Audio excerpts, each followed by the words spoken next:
I just really wanted to change my name. It didn't feel like it matched the person that I was becoming. I just came up with it. I was listening a lot to Queen, and I thought of the song Radio Gaga, and then I thought, what if I put Lady in front of it?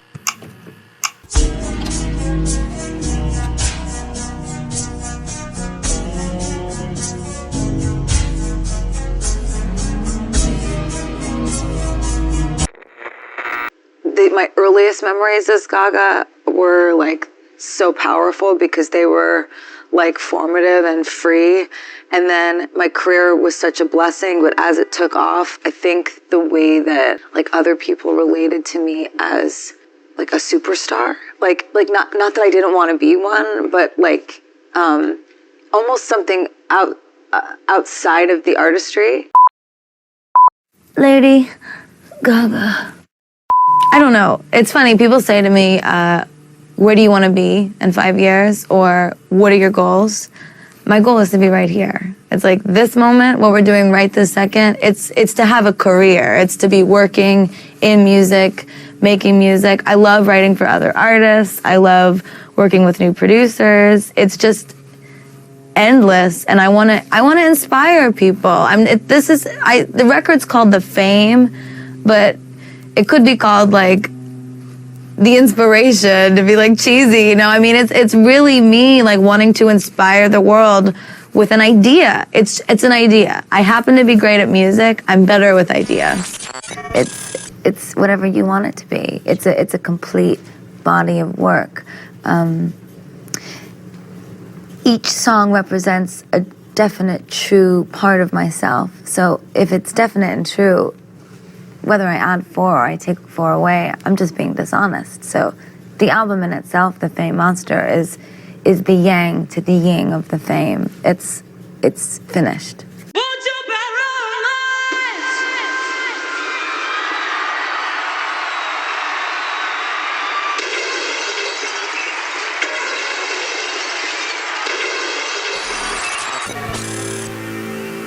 When I look back on my life, it's not that I don't want to see things exactly as they happened. It's just that I prefer to remember them in an artistic way. And truthfully, the lie of it all is much more honest because I invented it. Clinical psychology tells us arguably that trauma is the ultimate killer. Memories are not recycled like atoms and particles in quantum physics. They can be lost forever. It's sort of like my past is an unfinished painting. And as the artist of that painting, I must fill in all the ugly holes and make it beautiful again. It's time for art to control culture. Not for pop to control culture, but for art to control pop culture. So pop is all about putting art culture into pop music. And from the beginning of my career, this was always a mantra and a philosophy. And I named the album Art Pop because I wanted to define that philosophy for myself, as I felt that I've contributed and I've been a part of it so much from the beginning that I took helm of this idea and I made a record that I really truly believe in. It mirrors my creative process, it mirrors the inside of my brain, it mirrors my sort of collage approach to music, just cutting and pasting and snipping and sewing things like a couture atelier gown. That's what I do, so that's what art pop is. So do what you want with my body, do what you want with my body. Help me now, do what you want with me, what you want with my body, do what you want with me, what you want with my body.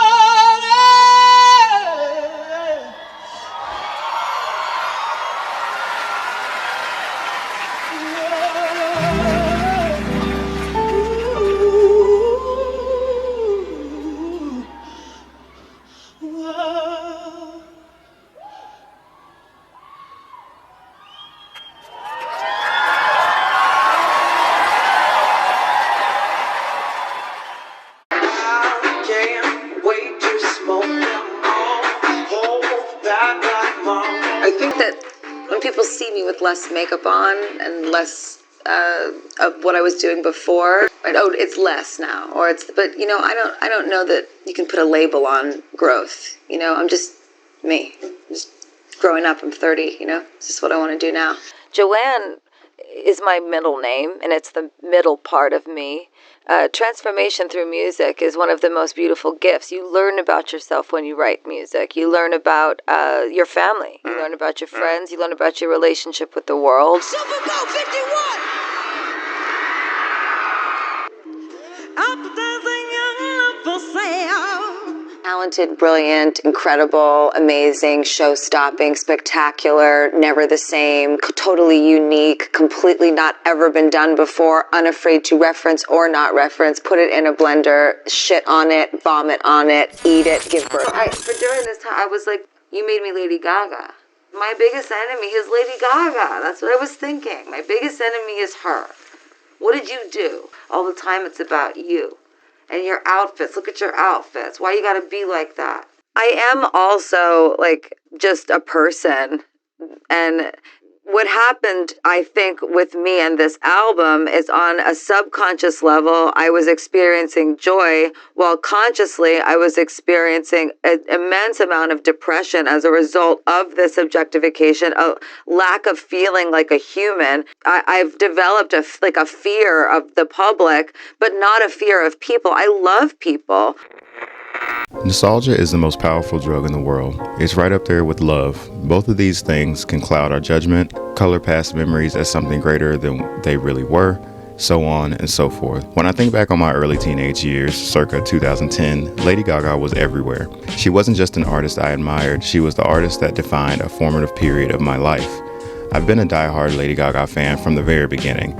This woman single-handedly triggered my pop music awakening, opening a door to a world of music I didn't even know existed before. As a young, impressionable 14-year-old, she showed me that you didn't have to conform to the status quo, that being different wasn't just okay, it was powerful. She was fearless, avant-garde, eccentric, and unbelievably talented. She wasn't just making music, she was creating art, and I was captivated. My mother bought me the Fame Monster CD as a gift in 2010, not just the standard version, mind you, but the one that included the Fame as a second disc. Let me tell you, I was in absolute heaven. At my fingertips, I had Lady Gaga's entire discography at the time, and I ran those CDs into the ground. That entire weekend, I absorbed every single second of it, playing it on repeat like I was studying for an exam. Not since Michael Jackson had an artist mesmerize me like this. Lady Gaga filled a void I didn't even realize existed. From that moment on, I was hooked. Just ask anyone who went to middle school with me. She was my everything. Then came Born This Way in 2011, a natural progression of everything she had built with the Fame and the Fame Monster, but amplified to 150. At first, the title track didn't click with me. I was in my little cool rebel phase at the time, and I thought it was corny. But even then, I respected it. The message of self-acceptance, equality, and empowerment was undeniable, and it resonated with millions. And as time went on, I came to appreciate it even more. But the album as a whole, undeniably a masterpiece. I consider Born This Way her magnum opus, a true artistic peak. Then we get to art pop. Public opinion on this album has changed drastically over the years, but back when it was released, the reception was brutal. I personally adore art pop. It was way ahead of its time, maybe too ahead of its time, honestly. The world wasn't ready for what Gaga was trying to do, but beyond that, the album and era suffered from mismanagement, questionable decisions, and an industry that seemed ready to count Gaga out. If you really look at it, Gaga's career could be divided into two distinct halves, before art pop and after art pop. And that's not a bad thing. Every artist evolves, every artist has to evolve, otherwise they become stagnant and fade into irrelevance. But something about Gaga's shift felt different. Now let me be clear, I don't know this woman personally. Everything I'm saying is purely from the perspective of a fan who's watched her career unfold in real time. But after art pop, it felt like Gaga lost her passion for a while. She's openly admitted that the backlash from art pop nearly drove her to quit music altogether. And looking back, I can see why. Her longtime manager left her just days before the album dropped. Certain collaborations created controversy, the singles underperformed, and the public, who once worshipped her, suddenly treated her like she was finished. Not to mention, Art Pop was released in 2013, a year that felt like everyone was dropping an album. She was competing with other musical juggernauts, and instead of celebrating her ambition, the industry turned on her. And you could see it. Gaga wasn't the same. She wasn't the bold, untouchable force she had been just a few years prior. Art pop really did shake her confidence. and that's coming straight from her mouth. What followed was a damage control era. Her team rebranded her image, softening her in an effort to put her back into the public's good graces, and I was admittedly torn. On one hand, I get it. Music is a business. You have to sell records, and to sell records, the public has to like you. But the entire foundation of Lady Gaga was built on not caring about public approval. Her entire existence was about disrupting the norm. So when Joanne arrived, I had mixed feelings. I've had a script written about Joanne for weeks, but I didn't like the vibe of it because truthfully, I don't like that album. And this was new territory for me. Up until that point, I had never disliked the Lady Gaga album. It was weird, like I was losing touch with her, and in turn losing touch with the version of myself that she helped shape. Let me be clear, Joanne is not a bad album. Gaga isn't capable of making bad music, but it wasn't the album that I wanted from her. I definitely had my favorites. Perfect Illusion, Ayo, and John Wayne are probably my holy trinity from that album, but it's not a coincidence that my favorites were the most familiar to me as a longtime pop Gaga fan. The context of Joanne is what makes me not like it. It felt like an admission of defeat. A decision made not out of creative passion, but necessity. And I know that's not true, but that's just what it appears to be. And I get it, maybe Joanne still would have happened even if Art Pop was a success, but I can't shake the feeling that it wasn't truly a Gaga album that would have been made had Art Pop been the success that it deserved to be. When I heard Gaga was returning to pop with Chromatica, I was hopeful. The wait between Joanne and Chromatica felt endless, but I was patient and eager. We had a pandemic going on, and everybody was releasing their best works, honestly. And yet, once Chromatica dropped, I walked away feeling slightly indifferent. There were moments I loved, obviously. Rain on Me, Sour Candy, Alice, 911, Babylon. But as a whole, the album felt a bit uninspired to me, almost generic, like something she made because she wanted to go back to pop music, but didn't want to do it in the same way that she had done it before, which I understand. You don't want a repeat of art pop, and you also don't want to retread the same territory. But personally, Chromatica just didn't click with me like The Fame and The Fame Monster and Born This Way and Art Pop. Maybe I would have connected more with Chromatica if it had a proper era, but obviously the pandemic made that impossible. Either way, it didn't stick with me the way that I had hoped. So here I am, 2 albums in a row that just did not hit for me, and I started questioning myself. Maybe Lady Gaga just isn't for me anymore. Maybe I'm just obsessed with an era of music that's long gone. Maybe I'm not a quote-unquote real fan because I can't grow with her music. But at the end of the day, I still love and adore Lady Gaga. Even if Joanne and Chromatica weren't my thing, I will always be in awe of her artistry. She's one of the most talented artists of our time. And here I am, after 2 albums I didn't connect with, eagerly awaiting her next move. And now, after years of waiting, it's finally here.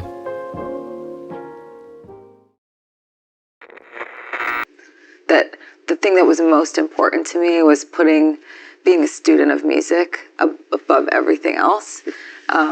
It's the thing that I'm the most probably proud of if I look back on my career, is I like know how much I like grew from record to record and how authentic it all was. I was able to be a student of music with this album, but in a new way where I was sort of asking myself hard questions like, you know, what is your personal mayhem? What do you struggle with? Like, what's the thing that you're always trying to live up to? What really does define you? And like, what is, it is a hard question. And, you know, what are your sounds? And what is your, you know, what is the music of your soul? Like, how can you go back to your earliest memories with music?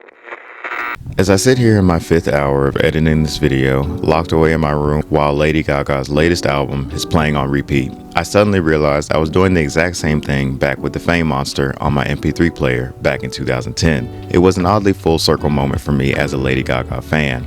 Ironic because that's the overarching theme that I got from Mayhem and its accompanying era. I feel an odd attachment and reconnection to Lady Gaga after consuming this album. I went down rabbit holes in my research for this video.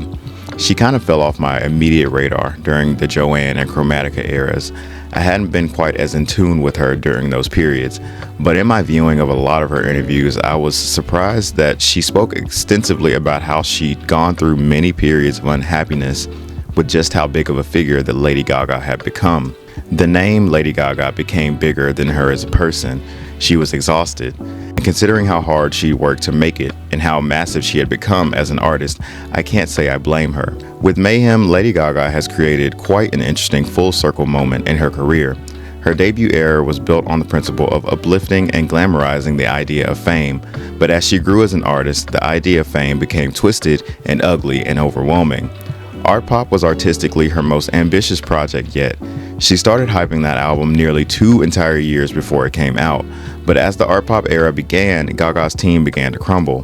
The critics were relentless in tearing her down the minute her songs failed to do numbers comparable to Poker Face, Bad Romance, and Born This Way.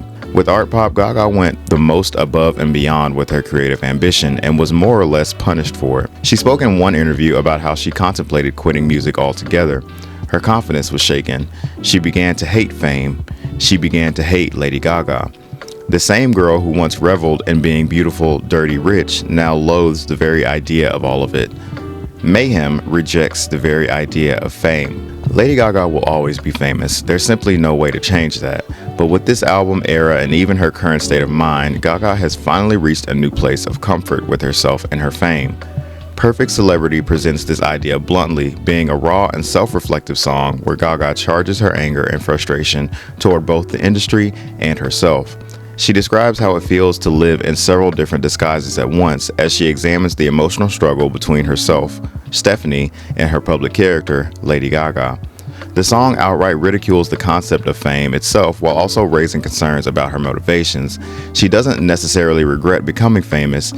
It's what she was born to be, but she questions if she chased fame for the right reasons and if it was truly worth it all. Mayhem is an album that comes from a far more grounded Lady Gaga. She has somehow evolved so much that she's folded in on her younger self, now standing as an artist who still loves her craft, but can do without the glitz and maximalism of it all.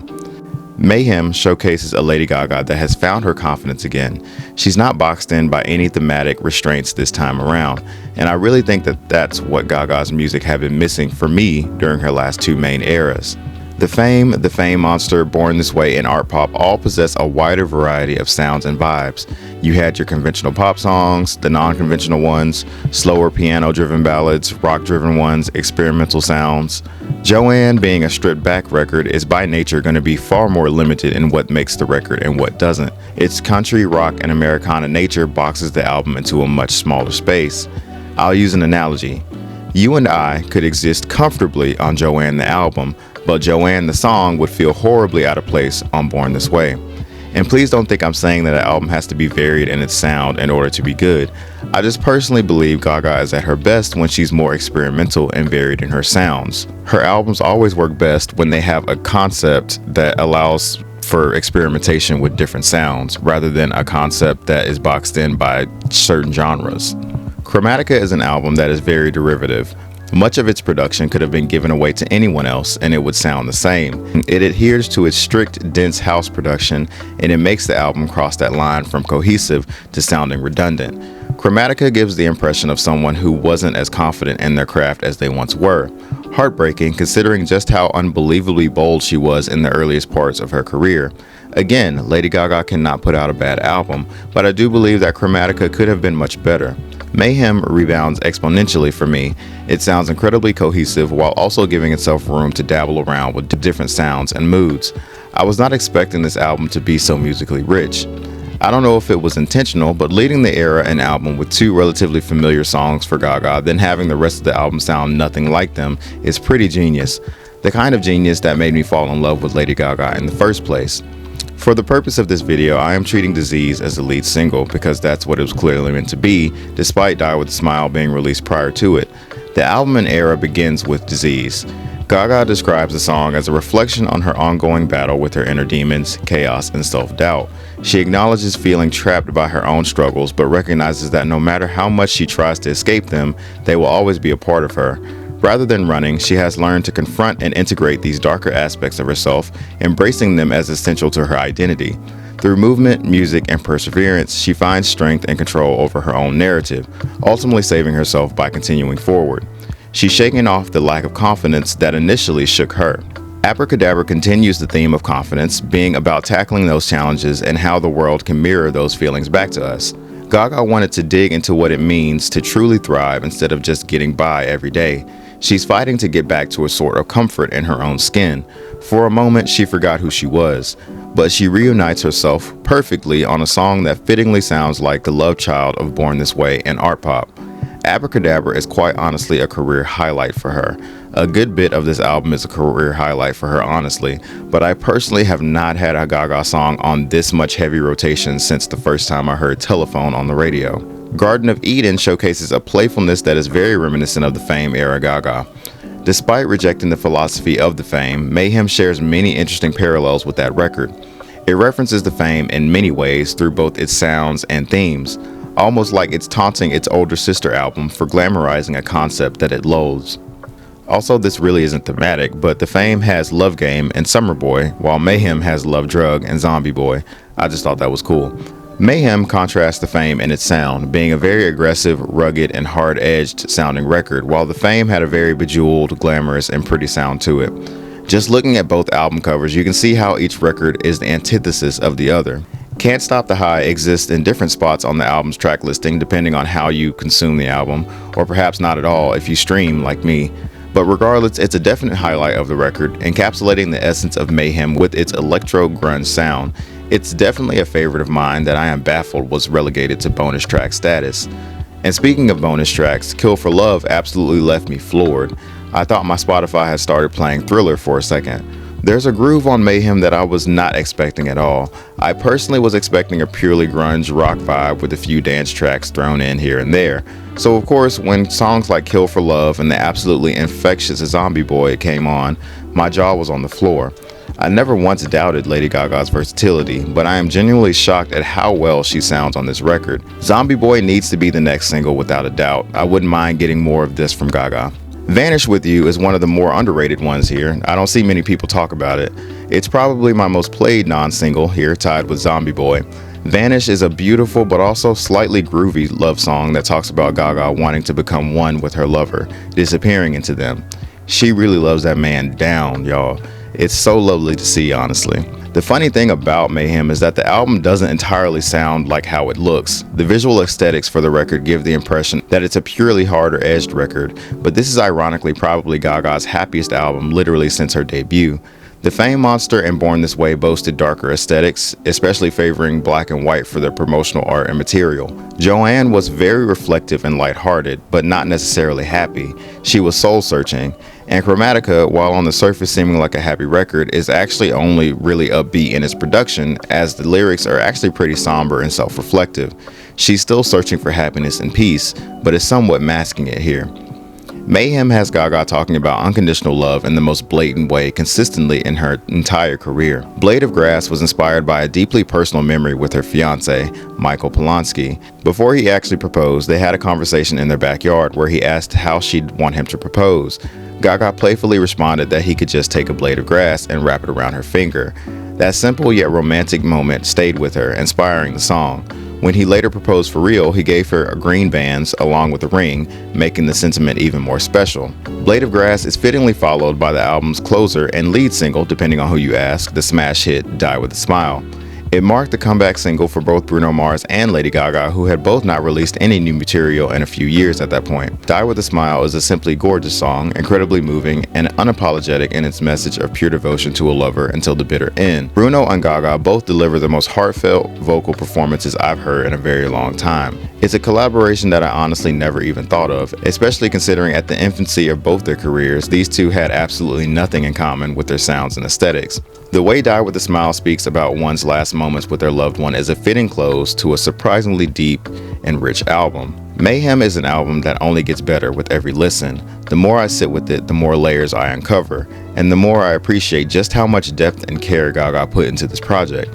After years of feeling somewhat disconnected from her music, this album feels like a genuine rekindling of my love for her artistry, like I'm reconnecting with the artist that changed my life back in 2010. There's something so special about falling in love with the Gaga album again, that feeling of excitement, of peeling back each track and finding new details, of getting lost in the world she's created. It takes me back to the days of listening to the Fame Monster on repeat, completely enthralled by the music, the visuals, and the sheer energy she brought to pop.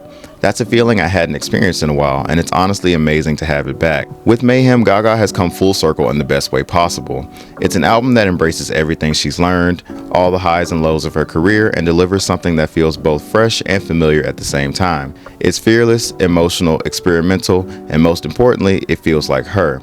Mayhem is both a celebration of Lady Gaga, but also a clear indication that she is no longer the artist that she used to be. She's older now, battle-hardened by the intensity of being one of the biggest stars to have ever lived, but also in love and confident in her craft for the first time in a very long time. I don't know where she'll go next, but if Mayhem is any indication, Lady Gaga is an artist who will continue to surprise, evolve, and redefine herself on her own terms. And as a fan who has followed her journey for over a decade, it feels incredible to be this excited about her music again.